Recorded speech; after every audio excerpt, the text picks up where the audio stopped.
चलिए जानते हैं आज के देश और दुनिया की सिलेक्टेड काम की और महत्वपूर्ण बड़ी खबरों को फटाफट अंदाज में। 11 अक्टूबर को पीएम मोदी करेंगे महाकालेश्वर मंदिर कॉरिडोर का उद्घाटन। अब श्रद्धालुओं को मिलेगी सुविधा। पीएम मोदी सीबीआई और ईडी का दुरुपयोग नहीं कर रहे, बल्कि बोली बंगाल की सीएम ममता बनर्जी। पश्चिम बंगाल में केंद्रीय एजेंसियों के कथित अत्याचार के खिलाफ विशेष प्रस्ताव लाया गया। इसे पेश करते हुए बंगाल सीएम ममता बनर्जी ने बीजेपी पर निशाना साधा। उन्होंने पीएम मोदी से गुजारिश की है कि सरकार और पार्टी के कामकाज को मिक्स न किया जाए। जालंधर में पीएम मोदी के जन्मदिन पर सेवा और समर्पण अभियान। भाजपा एससी मोर्चे ने बच्चों को कापियां बांटी। राहुल गांधी को कांग्रेस अध्यक्ष बनाने के लिए जोर शोर से उठ रही आवाज। 8 राज्य इकाइयों ने पारित किया प्रस्ताव। चिराग पासवान ने फिर नीतीश कुमार को घेरा, बोले बिहार में चल रहा है डबल जंगल राज।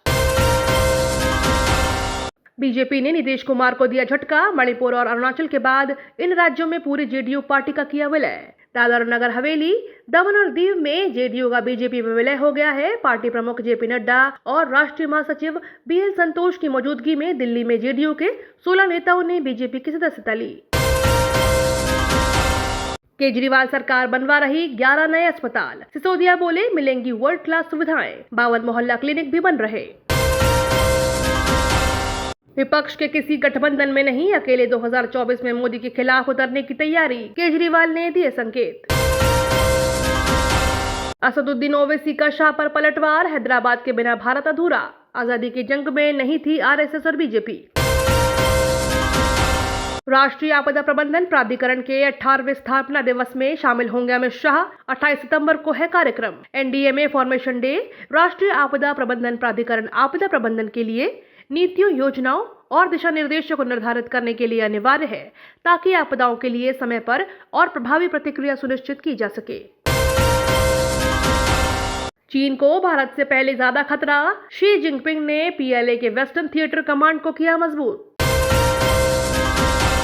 ताइवान पर बाइडेन के बयान से भड़का चीन। कहा बांटने की किसी की कोशिश को नहीं करेंगे बर्दाश्त।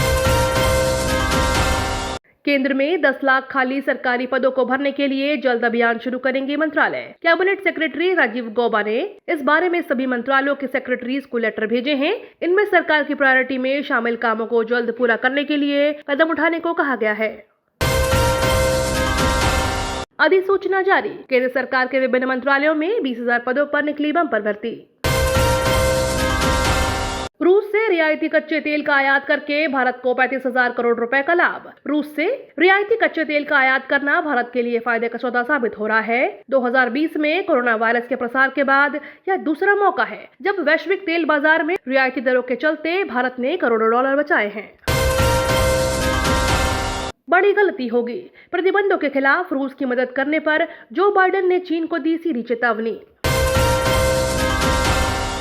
केमिकल खाद से जल्द मिलेगा छुटकारा। सरकार शुरू करेगी पीएम प्रणाम स्कीम के बारे में राज्यों से सुझाव भी मांगा गया है। अगर यह स्कीम शुरू होती है तो इसके लिए सरकार की तरफ से अलग फंड का आवंटन नहीं होगा, बल्कि मौजूदा फर्टिलाइजर सब्सिडी में ही इसका भी प्रावधान किया जाएगा। केंद्र सरकार ने लागू किया मोटर व्हीकल एक्ट। चालकों के पास पॉल्यूशन सर्टिफिकेट होना जरूरी। केंद्र सरकार ने नया मोटर व्हीकल एक्ट लागू किया है। इस एक्ट के तहत किसी भी व्हीकल के ओनर के पास उसका पॉल्यूशन सर्टिफिकेट होना जरूरी चाहिए। अगर वाहन चालक के पास पॉल्यूशन सर्टिफिकेट नहीं है तो उस पर जुर्माना भी लग सकता है। आवास योजना के तहत 876 घरों को मंजूरी। लाभार्थी को मिलेगी 2,20,000 रुपए की आर्थिक मदद। 687 नए बनेंगे, 189 होंगे अपग्रेड। चीन और अमेरिका में होगी जंग। बाइडेन बोले ड्रैगन ने हमला किया तो ताइवान की रक्षा करेगा यूएसए।